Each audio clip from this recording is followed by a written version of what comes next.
మన కథల ప్రపంచమైన అంతులేని ఆణిముత్యాలకు స్వాగతం. కథలోకి వెళ్లే ముందు మీరు కనుక మన ఛానల్ను మొదటిసారి చూస్తున్నట్లయితే దయచేసి లైక్ చేసి సబ్స్క్రైబ్ చేసుకోండి. పక్కనే ఉన్న గంట సింబల్ని కూడా క్లిక్ చేయండి. ఇంతలో లక్ష్మి నాకెందుకో వాళ్ళని చూస్తుంటే మొన్న మంగమ్మత్త మెళ్ళలో తాడు తెంపేసినాళ్ళేమో అనిపిస్తుంది అంటుంది నెమ్మదిగా. చూడడానికి అలా లేరే అంటుంది దుర్గా. నీ ముఖం ఈ మధ్య దొంగల్లా ఉండట్లేదక్క, ఇలా దొరల్లా తయారయ్యే వస్తున్నారంట బెదిరించినట్లు చెబుతుంది లక్ష్మి. ఇంతలో పద్మ కూడా లక్ష్మికి వంత పాడుతూ, అవునే దుర్గక్క, మొన్న మంగమ్మత్త మెళ్ళలో చైన్ తొబ్బేసినోళ్ళు కూడా ఇలాగే టిప్ టాప్గా తయారయ్యే వచ్చారంట అంటుంది. అవునా అంటూ అందరూ భయంతో వాళ్ళనే చూస్తూ నోళ్ళెళ్ళబడతారు. వీళ్లకు అదేం అర్థం కాక ఇంకొంచెం వేగంగా వీళ్ళ వైపు వస్తున్నారు.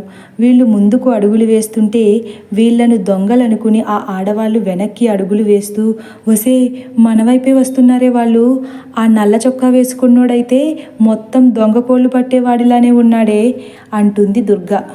అవునక్క, తొందరగా ఇక్కడి నుంచి వెళ్ళిపోదాం పదండే అనుకుంటూ వెనక్కి వెళుతున్నారు. అదేంటి వెంకీ, వాళ్ళు మనల్ని చూసి అలా వెళ్ళిపోతున్నారేంటి? అవును సార్, పల్లెటూరి వాళ్ళు కదా, మనల్ని చూసి కాస్త సిగ్గుపడుతున్నట్లున్నారు పాపం. వాళ్ళ ముఖాలు చూస్తుంటే సిగ్గుతో వెనక్కి వెళ్తున్నట్లు అనిపించట్లేదు వెంకీ.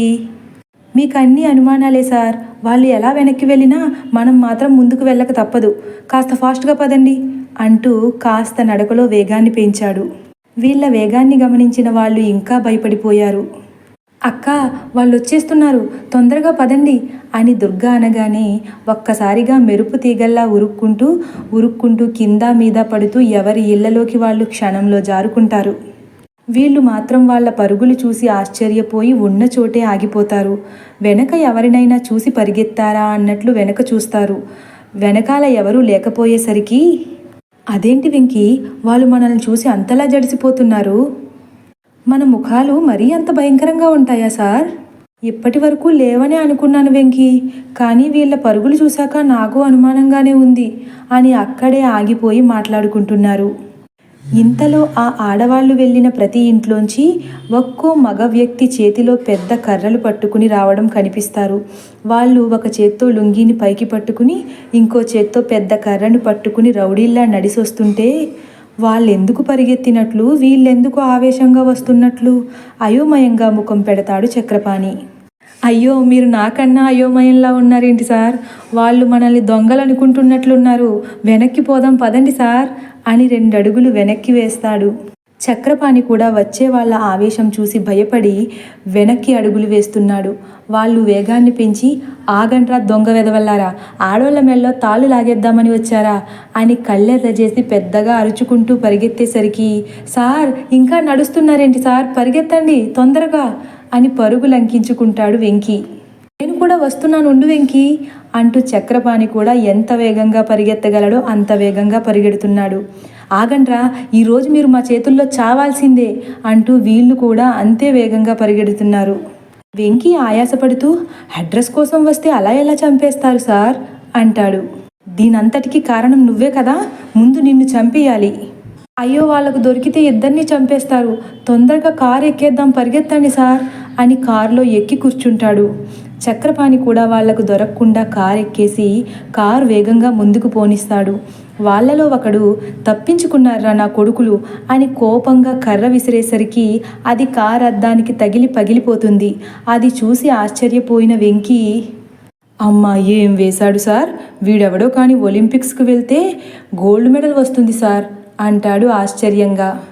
అప్పటికే బాగా ఒళ్ళు మండిపోయి ఉన్న చక్రపాణి తన కారు అద్దం పగిలిపోవడం తట్టుకోలేక కార్ డోర్ లాక్ తీసి వెంకీని బయటకు తోసేస్తాడు. వెళ్ళి వాణ్ణి ఒలింపిక్స్లో జాయిన్ చేసిరా అని డోర్ వేసి ముందుకు పోనిస్తాడు. సార్ ఆగండి సార్ అని కారు వెనుక పరిగెడుతున్నాడు వెంకీ. వెంకీని చూసిన వాళ్ళు, అరే ఒకడు దొరికాడు తొందరగా పట్టుకోండిరా అని వెంకీని పట్టుకోవడానికి పరిగెడుతున్నారు.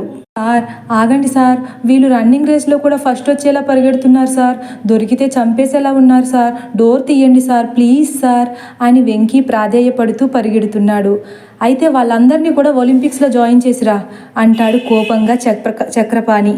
సార్ అలా అనకండి సార్, మీరు ఇప్పుడు నన్ను ఎక్కించుకోకపోతే వాళ్ళు నన్ను నరకంలో జాయిన్ చేసేస్తారు సార్, తొందరగా తీయండి సార్. జాలిగా అడిగేసరికి చక్రపాణి కారు ఆపి వెంకీని ఎక్కించుకుంటారు. అమ్మో, వీళ్ళేం మనుషులు సార్, అసలు ఎవరో ఏంటో కనుక్కోకుండా ఇలా తరుముతున్నారు. వెంకీ ఆయాసంగా మాట్లాడతాడు. ఊళ్ళోకి వచ్చిన వెంటనే ఏం మాట్లాడుకున్నామో ఒక్కసారి గుర్తు తెచ్చుకో వెంకీ అంటాడు చక్రపాణి. ఇప్పుడు అవన్నీ ఎందుకులేండి సార్, ఎలాగైతే ఈ మూర్ఖుల చేతిలోంచి తప్పించుకున్నాం. ఆ మహాతల్లి ఎక్కడ చచ్చిందో తెలుసుకుంటే తొందరగా మన డబ్బులు మనం తీసుకుని వెళ్ళిపోవచ్చు. అసలు ఆ పిచ్చిదాని ఊరు ఇదేనంటావా వెంకీ? ఇది కాకపోతే ఆ చీటీ ఎందుకు పెట్టుంటుంది సార్? అనవసరంగా పిచ్చిదాని మాటలు పట్టించుకుని ఇంత దూరం వచ్చామేమో అంటాడు చక్రపాణి. సార్, ఆ వచ్చే పెద్దాయన్ను అడుగుదాం, ఒకసారి కారు ఆపండి. అమ్మో, ఆయన కూడా మనల్ని దొంగలనుకుంటే?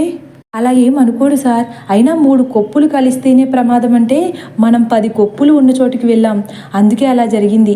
ఇప్పుడు అలా జరగదులేండి, కారు ఆపండి సార్ అంటాడు వెంకీ.